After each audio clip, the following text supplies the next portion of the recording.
ഇല്ലാതെ ഈ ഭൂമിയിൽ ഇന്നു ഞാൻ വെറുമൊരു ശിലയായി മാറുന്നു.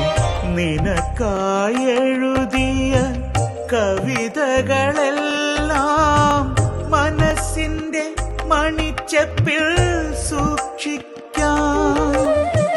നിന്നരികിൽ ഞാൻ എത്തുന്ന നേരം നിനക്കായി മാത്രം ചൊല്ലിത്തരാം.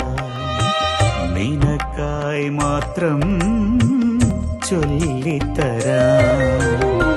സഖി നീ അറിയുന്നു എന്റെ ദുഃഖങ്ങൾ, നീ എന്നെ വിട്ടകന്ന നിമിഷം മുതൽ.